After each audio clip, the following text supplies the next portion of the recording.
ठाकुर जी बहुत चिंतित हैं कालिया नाग को लेकर के। बंधुओं, कालिया नाग के विषय में थोड़ा विस्तार से आज सुनिएगा, बहुत सावधानी से बैठो। कालिया नाग के विषय में श्रीमद् भागवत में वर्णन है, उसका विष सामान्य नहीं था। कालिया नाग का विष साधारण नहीं था। ऐसा कहते हैं कि कालिया नाग जिस क्षेत्र में रहता था तो करीब 200 गज यमुना जी का क्षेत्रफल कालिया नाग ने अपने विष से विषैला किया हुआ था।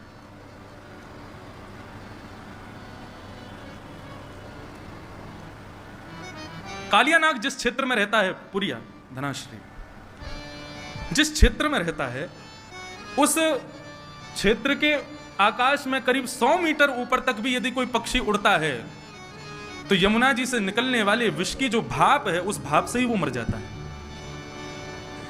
कालिया नाग जिस क्षेत्र में यमुना जी में रहता है, वहां करीब करीब आसपास की भूमि में कोई हरे भरे पौधे नहीं है, वृक्ष नहीं है, पेड़ नहीं है।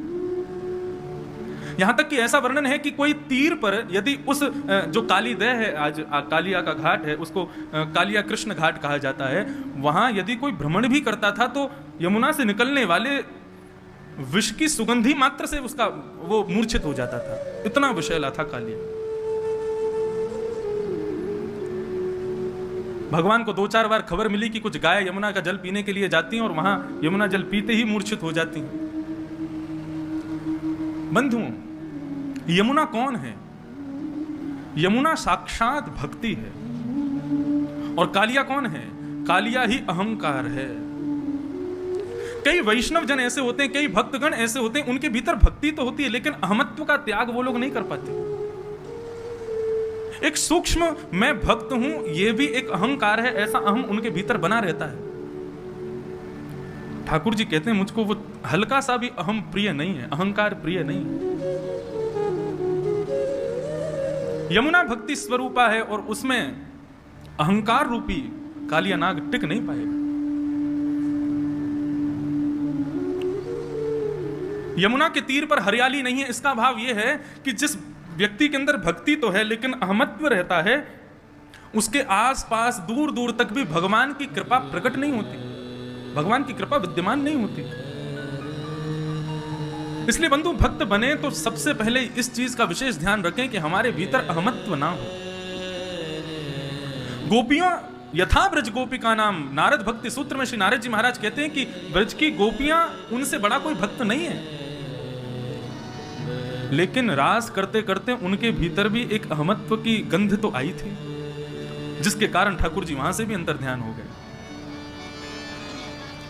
आज इतनी कथाएं हम लोग सुनते हैं, इतना भगवत नाम हम लोग गाते हैं, इतने नाम जप हम लोग करते हैं, इतनी ठाकुर जी की सेवा हम लोग करते हैं, फिर भी ठाकुर जी का किंचित मात्र भी अनुभव हमको क्यों नहीं होता? क्योंकि किसी ना किसी रूप में अहम तो भीतर है। कालिया नाग हमारे भीतर बैठा है।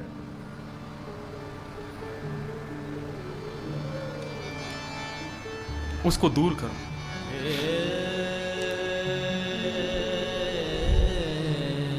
लेकिन एक आश्चर्य की बात,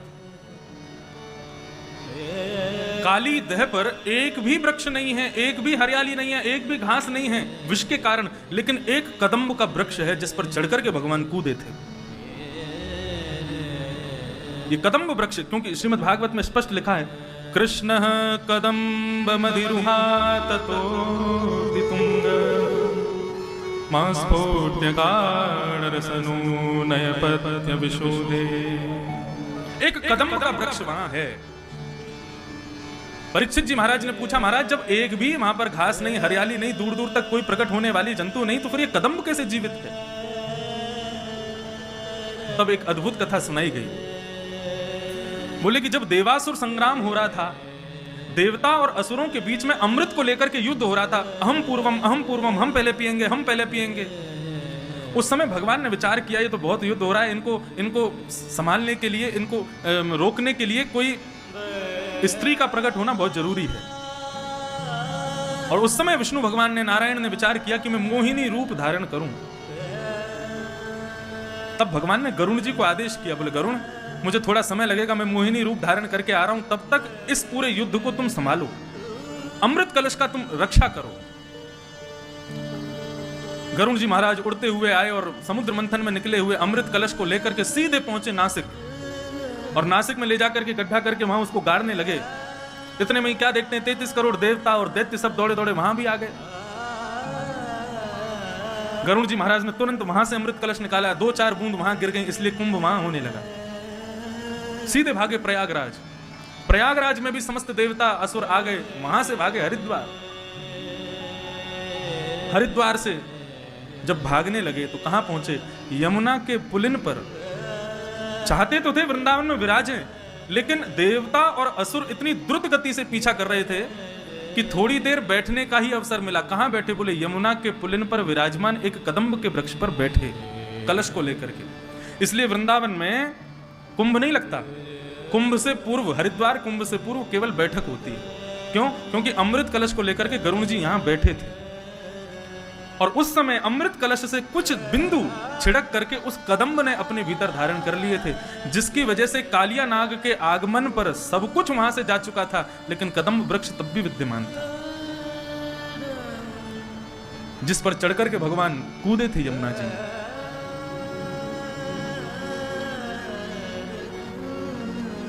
एक कदम्ब वृक्ष था बस। आज प्रातः काल का सूर्य उदय हुआ, अपनी समस्त गृहचर्याओं को निवृत्त होकर के ठाकुर जी अपने समस्त ग्वाल मंडली के साथ में कंडुक क्रीड़ा करने के लिए यमुना पुलिन पर जाने लगे। आज ठाकुर जी उस दिशा में जा रहे हैं जहां आज तक कभी नहीं गए। मधुमंगल, श्रीदामा आदि सब ठाकुर जी को रोक रहे हैं। बलराम जी होते हैं तो बलराम जी जो कहते हैं ठाकुर जी को करना पड़ता है, लेकिन आज रोकने वाला कोई नहीं। श्रीदामा कहते हैं लाला आज हम दूसरी तरफ क्यों जा रहे हैं? बोले आज हम यहीं खेलेंगे। वहां खेलते खेलते हार गए। सब ग्वाल बाल कहते हुए जा रहे हैं लाला यहां मत जा, हमने सुनी है यहां पे कोई कालिया नाग रहवे, और वाके कारण गैया और कोई भी ग्वाल बाल यदि वहां विचरण करे तो मूर्छित है जाए। हमने तो सुनी है ऊपर से कोई पक्षी भी उड़ के चलो जाए तो वाको भी मरनो है जाए, इतनो विष निकला है यमुना जी में थे।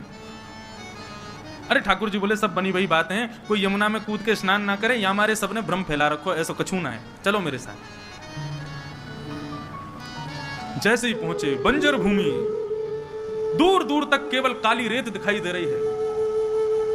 सब ब्रजवासी बालक घबरा रहे हैं, लेकिन ठाकुर जी के हृदय में जो भाव है वो ठाकुर जी को पता है। कंडुक क्रीड़ा करते करते इस प्रकार से क्रीडन किया कि मधुमंगल श्रीदामा की जो गेंद थी ठाकुर जी ने उसको यमुना जी में फेंक दिया।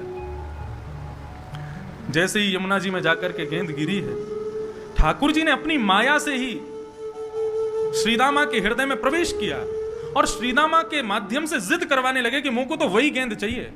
नहीं तो क्रीड़ा करते करते कितनी गेंद खोती हैं, कभी श्रीदामा मधुमंगल क्रोधित नहीं होते, कुंपित नहीं होते, लेकिन आज श्रीदामा जिद कर रहा है मुझको वही गेंद चाहिए। बाकी के सब सखा मंडली के सब श्रीदामा से कह रहे हैं अरे ठीक है लाला दूसरी गेंद आ जाएगी, ऐसे तो जाती रहे, तू आज इतना गुस्सा क्यों है रोए? श्रीदामा बोला सब शांत है जाओ, कन्हैया मुझको वही गेंद चाहिए, लेके आ। ठाकुर जी बोले यहां में कालिया नाग रहे, श्रीदामा देख ले कूद जाऊंगा मैं। बोले मुझको कछु ना पता, कैसे भी करके लेके आ। ठाकुर जी बोले मुझको चुनौती मत दे, मैं कूद जाऊंगा। सब ग्वाल बाल वहां श्रीदामा और ठाकुर जी के बीच के जो वाद संवाद हैं, युद्ध है, उसको शांत करने की कोशिश कर रहे हैं, लेकिन इतने में ही ठाकुर जी ने अपनी काली कमली को कसा और एक मल्ल की तरह, एक पहलवान की तरह ठाकुर जी कहते हैं आज या कालिया नाग को ही देखूंगा। कदम पर जैसे ही चढ़े श्रीदामा को स्मृति आई कि ये क्या हो रहा है लाला, तू कदम पे काई को चढ़ो? बोले तेने कही ना तुमको गेंद चाहिए, मैं गेंद लेके आऊंगा। अब तो श्रीदामा कहने लगे, बोले नहीं नहीं लाला यहां मत कूदियो, तू वापस आ जा। इतना कहना ही हुआ कि ठाकुर जी ने कदम के डाल से एक छलांग मारी और सीधे काली देह में प्रवेश कर गए। काली देह में भीतर प्रविष्ट हो गए ठाकुर जी। सब ग्वाल बाल त्राही माम चिल्लाते हुए दौड़े वहां से बन की वृंदावन की ओर। सब ब्रजवनिताओं को बुलाने के लिए, ब्रजवासियों को बुलाने के लिए सब दौड़े हैं। यहां काली देह में जैसे ही ठाकुर जी ने प्रवेश किया, प्रवेश करते ही कालिया नाग सो रहा है और कालिया नाग की नाग पत्नियों ने ठाकुर जी का दर्शन किया। श्री शुकाचार्य जी वर्णन कर रहे हैं, नाग पत्नियां कह रही हैं ठाकुर जी लग कैसे रहे हैं। तम प्रेक्षणीय सुकुमार घनावदातम श्रीवत्स पीतवसनम स्मित सुंदराश्यम क्रीडन्तम प्रतिभयं कमलोदरांग्री संदर्श मम शुश्रूष भुजाए चाध्या। नाग पत्नियों ने ठाकुर जी का दर्शन किया। कैसे लग रहे हैं ठाकुर जी? प्रेक्षणीय, ये शब्द सुनने योग्य। तम प्रेक्षणीय। प्रेक्षणीय का मतलब क्या है? एक तो होता है कि किसी को देख करके आपको अच्छा लगा, लेकिन थोड़ी देर अच्छा लगा, फिर आप चले गए। लेकिन एक होता है किसी की रूप माधुरी को देख करके आप उस रूप माधुरी पर इतने आसक्त हो गए कि उससे नजर हटा ही नहीं पा रहे हो। इसको कहते हैं प्रेक्षणीय। नाग पत्नियां मन में विचार कर रही हैं, ये कौन आया यमुना जल में? बोले प्रेक्षणीय है कोई, मतलब उससे नजर हटा नहीं पा रही हैं। इतना सुंदर सुकुमार, एक छोटा सा कुमार बालक है। और कैसा है? श्रीवत्स, श्रीवत्स का चिन्ह ठाकुर जी की छाती पर दिखाई दे रहा है। पीत वसनम, पीतांबरी पहनी हुई है। स्मित सुंदर, स्मित कहते हैं एक मधुर सी एक मुस्कान मुखमंडल पर है, जिससे ठाकुर जी अत्यंत सुंदर लग रहे हैं। क्रीडंत मत प्रतिभयम, क्या कर रहे हैं? बोले तैर रहे हैं जल के भीतर। कमलोद्धरांघ्री, संपूर्ण अंग कैसा है? बोले कमल के भांति कोमल जैसा अंग है ठाकुर जी का। स्वामी श्री हरिदास जी महाराज कहते हैं, ऐसी छवि को देख करके ऐसे ही देखत रहूं मैं जन्म सुफल कर मानो। ऐसे ही देखत रहूं मैं जन्म सुफल कर मानूं। यही भाव है प्रेक्षणीय का। मतलब नाग पत्नियों का मन हो रहा है कि हम इसको देखते ही रहें, इससे नजर हटावे नहीं, इतना सुंदर है। ऐसे सुंदर सुकुमार ठाकुर जी को देख करके नाग पत्नियां मोहित हो गई। तभी ठाकुर जी भीतर प्रवेश करते हैं और नीचे देखते हैं, और देख करके देखते हैं कि कालिया नाग सोया हुआ है। वेग से जाते हैं ठाकुर जी और उसके सोए हुए फण के ऊपर अपना पादप प्रहार करते हैं, और उस प्रहार से कालिया नाग विशाल रूप धारण करके ठाकुर जी के सामने खड़ा हो जाता है। एक तो सर्प गुस्सैल होता है, और उसमें भी सोए हुए सर्प को छेड़ दिया जाए तो उस समय उसका क्रोध इतना भयंकर होता है कि यदि किसी को डस दे तो दुनिया की कोई ताकत उसको बचा नहीं सकती। 101 फन हैं कालिया नाग के। विशाल विकराल कालिया नाग ठाकुर जी के सामने खड़ा हो गया। जैसे ही ठाकुर जी को देखा, कुछ सोचता तो बाद में सबसे पहले फन मारा। जैसे ही फन मारने के लिए आगे बढ़ा, ठाकुर जी 2 कदम पीछे को हट गए। जैसे ही पीछे हटे तो फन जाकर के ठाकुर जी के चरण के अंगुष्ठ के अग्रभाग में लगा। शुकाचार्य जी वर्णन करते हैं, परीक्षित, ठाकुर जी पूर्ण रूपेण मन बना करके गए थे कि आज कालिया नाग को जीवित नहीं छोड़ेंगे, लेकिन कालिया नाग ने जैसे ही फन मारा और वो फन जाकर के ठाकुर जी के चरणों के अग्रभाग में लगा, तो ठाकुर जी के मन में आया, बोले अरे कालिया नाग, मैं तो तुझे मारने आया था, लेकिन अब तेने प्रणाम कर लिया, अब तू शरणागत हो गया, अब तेरा वध नहीं कर पाऊंगा। शरण गए प्रभु ताही न त्यागा, त्याग नहीं सकता तुझे मैं। अब पीछे हट गए ठाकुर जी। जैसे ही नीचे फण मारा तो फण नीचे जमीन में लगा, उससे और ज्यादा लग गई कालिया नाग के, तो और कुंपित हो गया, क्रोधित हो गया। आबाल वृद्ध बनिता सर्वेंग पशुवृत्तय, सब दौड़े दौड़े आए। जैसे ही पूरे वृंदावन में पता चला कि ठाकुर जी काली दह में कूद गए हैं, छोटे छोटे बालक, बड़ी वृद्ध माताएं, युवती, गोपियां सब दौड़े हैं यमुना पुलिन की ओर।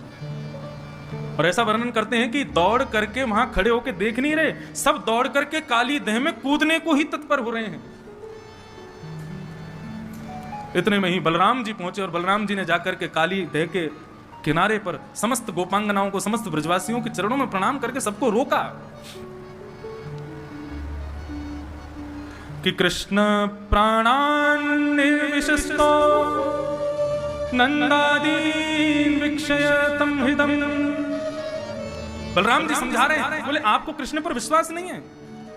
इतने बड़े बड़े राक्षस आए, लेकिन हमारे कन्हैया का बाल बांका किसी ने किया? अरे भूल गए क्या गर्गाचार्य जी कह के गए थे, नारायण समो गुण ही, नारायण के समान गुण वाला है हमारा कन्हैया, थोड़ी देर प्रतीक्षा करो, हमारा कन्हैया बाहर न करके आवेगो। यहां कालिया नाग ने अपने संपूर्ण अंग को ठाकुर जी के चारों तरफ लपेट लिया, और लपेट करके ऊपर फण लेकर के ठाकुर जी के ऊपर देख रहा है ठाकुर जी को। जैसे ही कालिया नाग ने अपने फन उठा करके ठाकुर जी की ओर अपने फन को झुकाया और जैसे ही डसने को आगे बढ़ने लगा, बलराम जी ने ऊपर से ही ठाकुर जी को देखा। लोग कन्हैया इतनी प्रतीक्षा किस बात की कर रहे हो? अरे इस काली नाग को मजा क्यों नहीं चका देते? जब बलराम जी ने ये आश्वासन दे दिया कि हमको कोई दिक्कत नहीं है, तुम कर लो जो करना है, ठाकुर जी ने तुरंत अपना वेग से शरीर फुलाना शुरू किया। कालिया नाग की नस नस ढीली हो गई। कालिया नाग को लगा यदि अभी मैंने इस बालक को नहीं छोड़ा तो पूरा शरीर फट जाएगा मेरा। तुरंत अपने शरीर को ढीला कर दिया कालिया नाग ने। 101 फण हैं उसके, अपने प्रत्येक फण से जीव को बाहर निकालता है ठाकुर जी का, ठाकुर जी को डसने के लिए। ठाकुर जी ने उसकी जितनी जीभ बाहर आ रही थी समस्त जिह्वाओं को एक साथ पकड़ा और पकड़ करके जिस प्रकार रथ हाँकता है कोई घोड़ों के पीछे खड़ा होकर, ठाकुर जी ऐसे ही समस्त जीवों को पकड़ करके कालिया नाग के मस्तिष्क पर चढ़ गए, खींच लिया जोर से। ये सर्वांगीण भाव है श्रीमद् भागवत में। जो जो एक एक बात लिखी है सब यहां पर बताई जा रही है। जैसे ही ठाकुर जी ने जीव को खींचा, कालिया नाग अपनी अन्य मुखों से जीव निकाल करके ठाकुर जी को डसने लगा। ठाकुर जी बोले ऐसे नहीं मानेगो, याकू मजा चकाने ही पड़ेगा। जिस जिस मुख से अपना फण बाहर निकालता है उस फण पर ठाकुर जी अपनी एड़ी दबाते हैं, चरण नहीं रखते हैं, अपने चरण के पिछले भाग से उसके मस्तिष्क को रोंदते हैं। अब 101 फण वाला कालिया नाग कभी पहली जीव को निकाले, कभी 10वीं जीव को निकाले, कभी 80वीं जीव को निकाले। जिस जिस जीव को कालिया नाग निकाले ठाकुर जी उतनी द्रुत गति से उसके मस्तिष्क पर प्रहार करते हैं। करते करते इतनी तीव्र गति से, इतनी द्रुत गति से ठाकुर जी वहां पर कूदने लगे कि आकाश में दर्शन कर रहे समस्त देवताओं को लगने लगा कि ठाकुर जी कहीं तांडव नृत्य तो नहीं कर रहे। समस्त देवता बोले अरे मृदंग लाओ, गाजे बाजे लाओ, भैया राग रागनी गाओ, हमारे श्याम सुंदर आज नृत्य कर रहे हैं। यहां बेचारो कालिया नाग मरो जा रहा है और आकाश में सबको लग रही है कि ठाकुर जी नृत्य कर रहे हैं। गंधर्व सिद्ध सुच सुरचारण देव बद्धा पृथ्व्या मृदंग पणवान कवाद्य गीता। सारे देवता गंधर्व आकाश में मृदंग बजाने लगे, कांसे बजाने लगे, गीत गाने लगे, पुष्प वर्षण करने लगे। बोले आज हमारे ठाकुर जी नृत्य कर रहे हैं। शुक्राचार्य जी कह रहे नृत्य हो नहीं रहा है, लेकिन सबको लग रहा है कि ठाकुर जी नृत्य कर रहे हैं। जैसे ही ठाकुर जी ने द्रुत गति से घूमना शुरू किया, आकाश मार्ग से समस्त देवता गाने लगे। तांडव गति मुंडन पर, तांडव गति मुंडन पर, तांडव गति मुंडन पर, तांडव गति मुंडन पर, निर्तत बनवारी, तांडव गति मुंडन पर, निर्तत बनवारी, तांडव गति मुंडन पर, तांडव गति चम चम चम चरण धरत, चम चम चम चरण धरत, पम पम पम फणन ऊपर, पम पम पम फणन ऊपर, बिन बिन बिन बिनति करत, बिन बिन बिनति करत, बिन बिन बिन बिनति करत, बिन बिन बिन बिनति करत, नाग बधू तारी, तांडव गति मुंडन पर, तांडव गति मुंडन पर, निर्तत बनवारी, तांडव गति मुंडन पर, निर्तत बनवारी, तांडव गति मुंडन पर, तांडव गति निर्तत बनवारी, तांडव गति मुंडन पर, निर्तत बनवारी, तांडव गति तांडव गति तांडव गति तांडव नृत्य कर रहे हैं ठाकुर जी। आकाश मार्ग से समस्त देवता पुष्प वर्षण कर रहे हैं। तभी क्या देखती हैं नाग पत्नियां?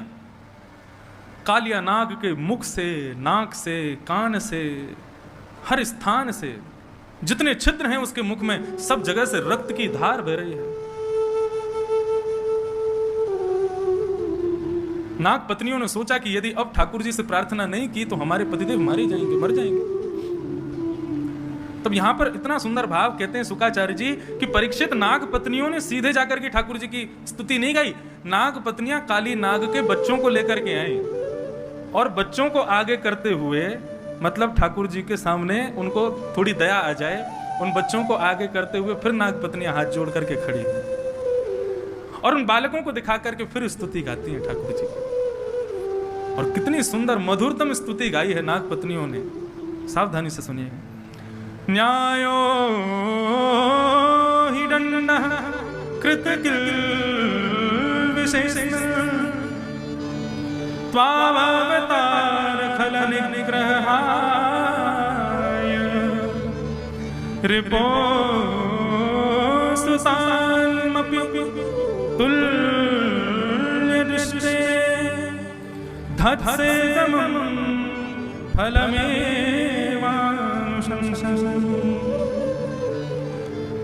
नागपत्नियां कह रही हैं, हे प्रभु, न्यायो ही दंडः कृतकिल विशेषमिन। किल्विष कहते हैं पापी को, पाप को। पाप करने वाले को दंड मिलना चाहिए, वही न्याय है प्रभु। लेकिन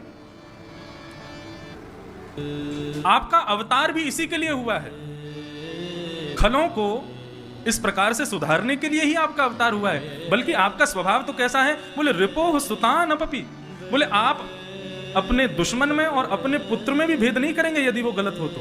हम जानते हैं प्रभु आपका स्वभाव मंगलमय है, निर्मल है, लेकिन हम तो ऐसा समझती हैं कि हमारा पति पापी नहीं है, इसने पाप नहीं किया है। तो बोले क्या है, बोले धत से दमम अनुग्रहोयम भवतः कृतो ही नो। हमारा पति पापी होता तो आप दंड देते, लेकिन आप दंड नहीं दे रहे हैं, आप तो हमारे पति के ऊपर, कालिया नाग के ऊपर कृपा कर रहे हैं। अपने चरनार विंदों को उसके प्रत्येक मस्तिष्क पर रख करके आप कृपा कर रहे हैं। भगवान बोले आपको इसमें कृपा का दर्शन कहां से हो रहा है, इसमें मेरी कृपा कहां दिख रही है, मैंने क्या दुर्गति कर दी कालिया नाग की और आप कह रहे हो मैं कृपा कर रहा हूं। तब गोपियां कितनी अच्छी बात कहती हैं, ननाकपृष्ठं न च सार्वभौमं न पारमेष्ठं न रसाधिपत्यं न योगसिद्धि अपुनर्भवं वा वाञ्छन्ति यत्पादरजोऽभिषेकम् वांछन्ति यत्पादरज प्रपन्ना। श्रीमद् भागवत में ये श्लोक अनेक जगह है, एक जगह पर अलग भाव है। यहां पर कालिया नाग की पत्नियां क्या कह रही हैं, आप हमारे पति के ऊपर कृपा कर रहे हैं, उसको मार नहीं रहे हैं। भगवान बोले इसमें कृपा का दर्शन कहां हो रहा है। बोले एक बात बताइए, सर्वश्रेष्ठ जो भक्त होते हैं आपके, उनको आप क्या कहते हैं। भगवान बोले प्रपन्न। प्रपन्न में और भक्त में अंतर क्या है। भक्त किसे कहते हैं, जिसको राधा रमण जी की याद करनी पड़ती है, जिसको राधा रमण जी के दर्शन के लिए वृंदावन आना पड़ता है, जिसको राधा रमण जी की मंगला के लिए सुबह 4 बजे उठना पड़ता है, उसको कहते हैं भक्त। मतलब जो ठाकुर जी को याद करने की कोशिश करे उसको कहते हैं भक्त, लेकिन जो याद में ही पड़ा रहे उसको कहते हैं प्रपन्न। Do you have sensitive teeth and gum problems? Usually, these two issues go hand in hand. New Sensodyne Sensitivity and Gum is a dual-action toothpaste. It provides daily sensitivity protection as well as improves gum health. Sensodyne Sensitivity and Gum.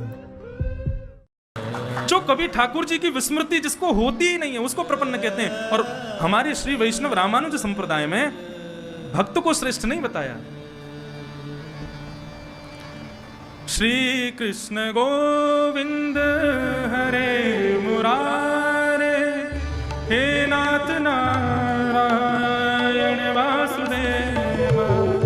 Shri Krishna Govind हरे मुरारे, हे नाथ नारायण वासुदेव। श्री कृष्ण गोविंद हरे मुरारे, हे नाथ नारायण वासुदेव। श्री कृष्ण गोविंद हरे मुरारी, हे नाथ नारायण वासुदेव। हे नाथ नारायण वासुदेव।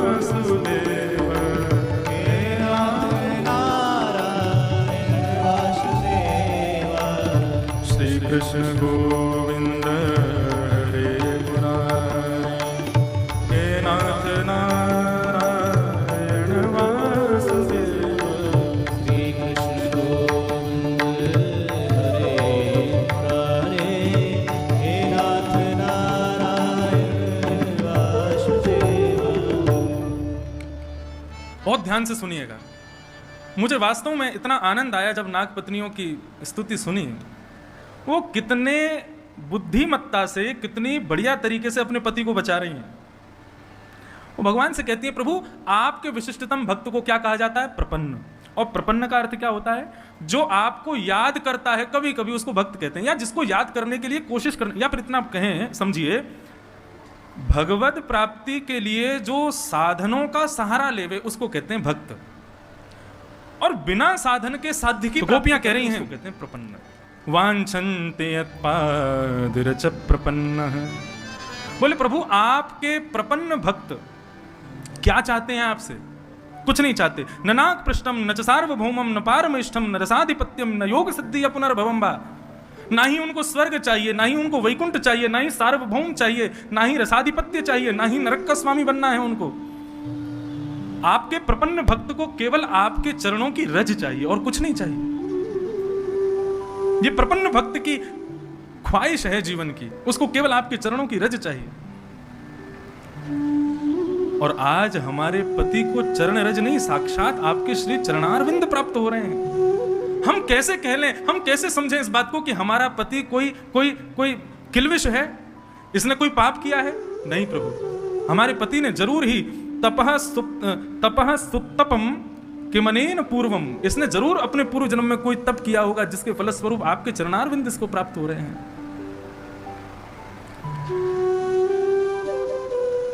तवांग्रि रेणु स्पर्शराधिकार, हमारे पति को आज आपके चरण स्पर्श, चरण रेणु स्पर्श का अधिकार प्राप्त हुआ। हमें तो उससे यह पता लगा है कि हमारा पति कोई पूर्व जन्म का बहुत बड़ा तपस्वी है, इसने कोई पाप नहीं किया है।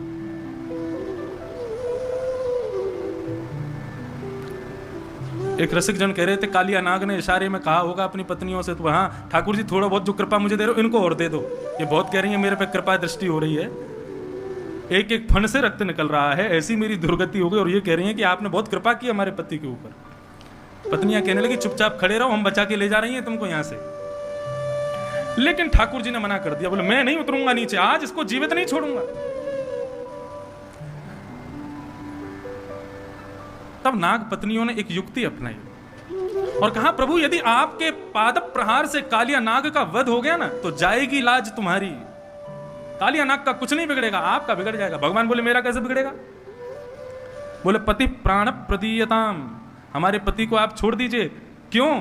बोले यदि हमारे पति के प्राण निकल गए और कल को किसी ने पूछा, बोले भैया वो आदमी कैसे मर गया था? बोले उसके सिर पर काम मंडरा रहा था। वो कैसे मर गया? बोले उसके सिर पे काल मंडरा रहा था। वो कैसे मर गया? उसके सिर पे लोभ मंडरा रहा था। कोई पूछेगा कालिया नाग कैसे मर गया? बोले कृष्ण मंडरा रहे थे उसके सिर पे। आपकी लाज चली जाएगी यदि हमारा पति मर गया तो। तत्क्षण ठाकुर जी नीचे कूद गए, बोले नहीं फिर तो हम कालिया नाग को छोड़ देंगे। कालिया नाग के फण से नीचे उतर गए ठाकुर जी और नीचे उतर करके खड़े हो गए। कालिया नाग की हालत खराब हो गई। भगवान से कहने लगा, अरे उतर क्यों गए? आ जाओ अभी और मारो, जान से खत्म कर दो, मार दो हमको, जीवित क्यों छोड़ रहे हो आप? कालिया नाग कहता है, स्वभावो दिस्नजो नाथ लोकानां यद सत्गृह। हमारा स्वभाव जो इतना दुस्तेज बनाया वो किसने बनाया? भगवान बोले मैंने बनाया। पूरी सृष्टि की रचना आप करते हैं, प्रत्येक मानव को आप बनाते हैं, प्रत्येक जीव को आप बनाते हैं। हम सर्पों को आपने बनाया, सर्पों का इतना भयभीत, इतना भयावह स्वभाव आपने बनाया। हमारी जिह्वा में विष आपने भरा। भले अपने जन्म से मिले हुए स्वभाव को कोई कैसे छोड़ सकता है? कालिया नाग स्पष्ट करता है, स्वभावो द्विस्तजो नाथ लोकानाम यदसत ग्रह। व्यक्ति सबको छोड़ सकता है, लेकिन जन्म के बाद जो सबसे पहला स्वभाव उसके भीतर आता है उसको छोड़ना बहुत मुश्किल होता है। प्रभु मुझे विषैला आपने बनाया, मुझे क्रोधी आपने बनाया, इसमें मेरी क्या गलती है? आप मुझे क्यों मार रहे हैं? बहुत दुस्तेज होता है जन्म से मिले हुए स्वभाव को छोड़ना।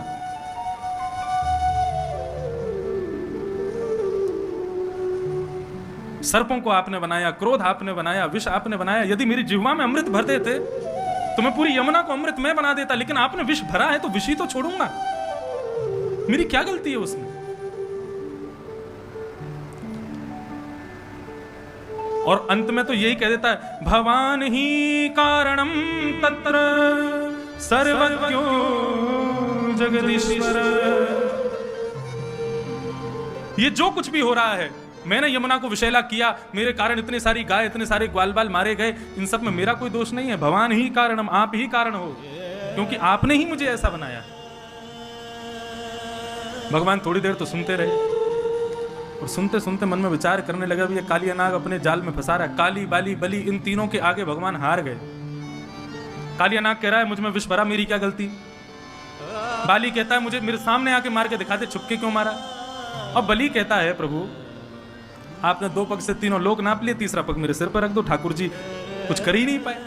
इन 3